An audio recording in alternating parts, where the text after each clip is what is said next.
राष्ट्रीय अन्वेषण अभिकरण को समझेंगे। नेशनल इन्वेस्टिगेशन एजेंसी यानी एनआईए क्या है।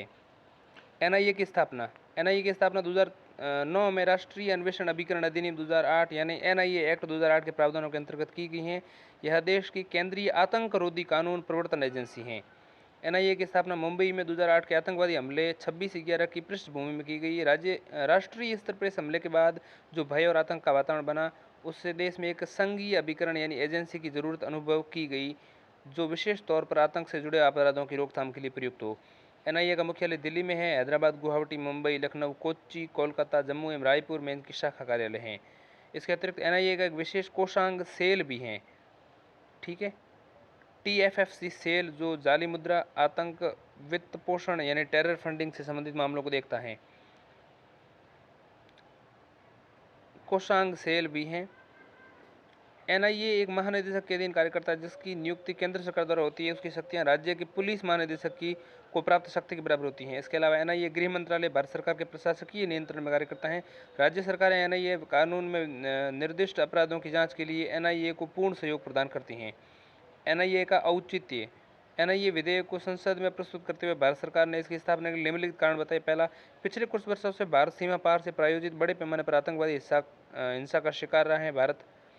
इसके अलावा अनगिनत आतंकी हमले न केवल उग्रवाद, अलगाववाद, साथ ही वामपंथी उग्रवाद से प्रभावित इलाकों बल्कि घनी आबादी वाले आम शहरों में महत्वपूर्ण ठिकानों पर भी हुए हैं। इसके अलावा इनमें से बड़ी संख्या में ऐसी वारदातें भी शामिल हैं जिनमें जटिल अंतर प्रांतीय एवं अंतर्राष्ट्रीय संबद्धताएं पाई गई हैं। साथ ही इनका संबंध हथियारों एवं नशीली दवाओं की तस्करी, जाली भारतीय मुद्रा का प्रसार तथा सीमा पार से घुसपैठ से भी था। इसके अलावा इन सब को ध्यान में रखते हुए केंद्र स्तर पर एक ऐसी एजेंसी की स्थापना की भी आवश्यकता अनुभव की गई, जो विशेष तौर पर आतंकवाद एवं अन्य गतिविधियों की जाँच तथा अनुसंधान करे, क्योंकि इन घटनाओं का प्रभाव राष्ट्रव्यापी होता है। इसके अलावा कतिपय विशेषज्ञ समितियों तथा द्वितीय प्रशासनिक सुधार आयोग ने भी ऐसी एजेंसी की स्थापना की अनिवार्यता बताई है।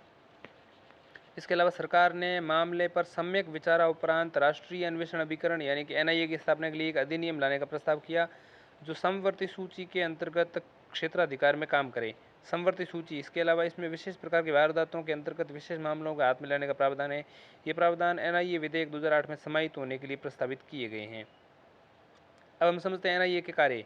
एनआईए कानून में अधिसूचित विविध कृत्यों के अंतर्गत अपराधों की जांच एवं अभियोजन के लिए एनआईए अधिकृत एवं अधिदेशित हैं। अपने अधिदेश यानी मैंडेट के अनुपालन में एनआईए आतंकरोधी अन्वेषण के तथ्यों का संग्रहण, मिलान एवं विश्लेषण करता है।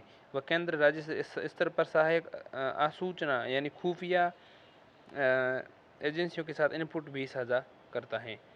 अधिक विवरण के लिए एनआईए को सौंपे गए कार्य निम्नलिखित हैं। पहले, एनआईए कानून की अनुसूची में वर्णित कृत्यों की जांच एवं अभियोग दायर करता है। दूसरा, केंद्र राज्य सरकारों की आसूचना एवं जांच एजेंसियों की सहयोग करना और उनसे सहयोग लेना। इसके अलावा एनआईए कानून को त्वरित प्रभावी कार्यान्वयन के लिए जरूरी उपाय करता है। एनआईए की लक्ष्य दृष्टि देखते हैं।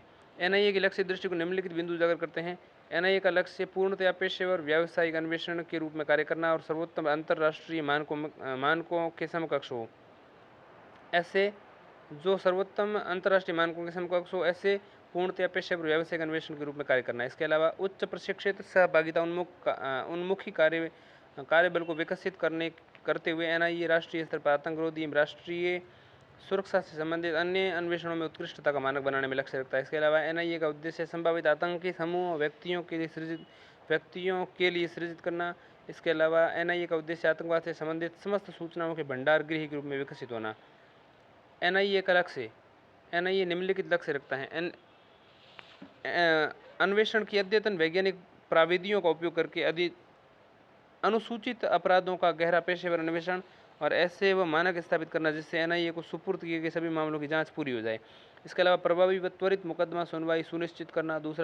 तीसरा है पेशेवर पूर्णतया परिणाम उन्मुख संगठन के रूप में विकसित होना।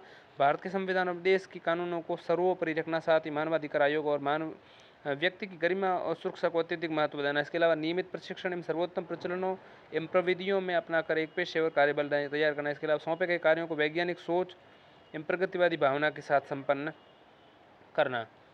इसके अतिरिक्त एजेंसी की गतिविधियों को हर आयाम में आधुनिक प्रविधियों के तथा अध्ययन तकनीक को शामिल करना। इसके अलावा राज्यों एवं संघीय क्षेत्र की सरकारों एवं अन्य जांच एजेंसियों के साथ पेशेवर तथा मैत्रीपूर्ण संबंध रखना ताकि एनआईए कानून के प्रावधानों को पालन किया जा सके।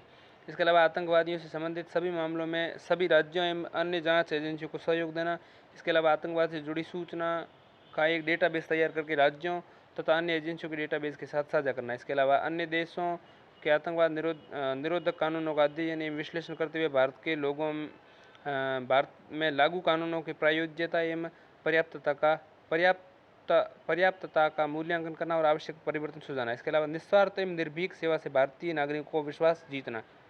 एनआईए का अधिकार क्षेत्र, ऐसे मामलों में अन्वेषण में अभियोजन के लिए एनआईए को समवर्ती क्षेत्राधिकार यानी कि कॉन्करेंट ज्यूरिडिक्शन प्राप्त हैं, जिनसे देश की संप्रभुता, सुरक्षा एवं अखंडता, राज्य की सुरक्षा, विदेशी राज्यों से मैत्री संबंध प्रभावित होते हैं।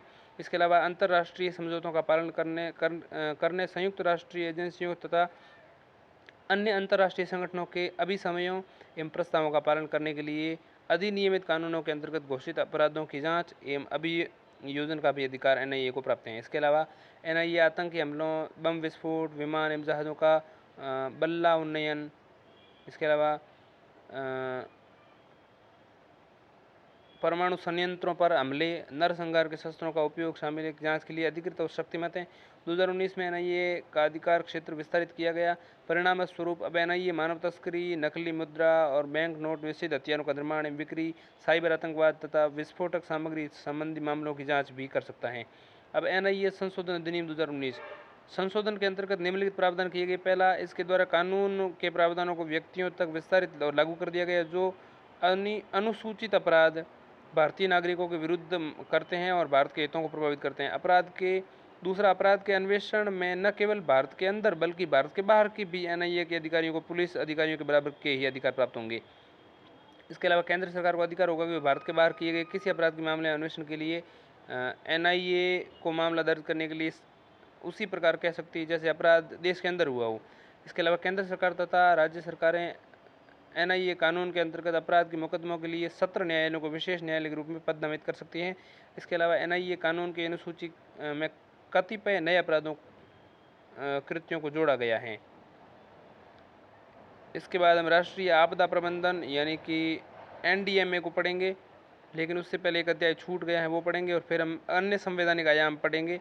उनमें हैं सहकारी समितियां, राजभाषा, लोक सेवाएं और सरकार के अधिकार तथा दायित्व, विशिष्ट वर्गों से संबंधित विशिष्ट प्रावधान, इनको हम सबको पढ़ेंगे। उससे पहले दो अध्याय इस पिछले भाग में छूट रहे हैं और एक अध्याय जो है वो तो यही है, राष्ट्रीय आपदा प्रबंधन प्राधिकरण NDMA, national disaster management authority. और एक एनआईए से पहले वाला अध्याय जो है वो छूट गया, उसका नाम है लोकपाल एवं लोकायुक्त।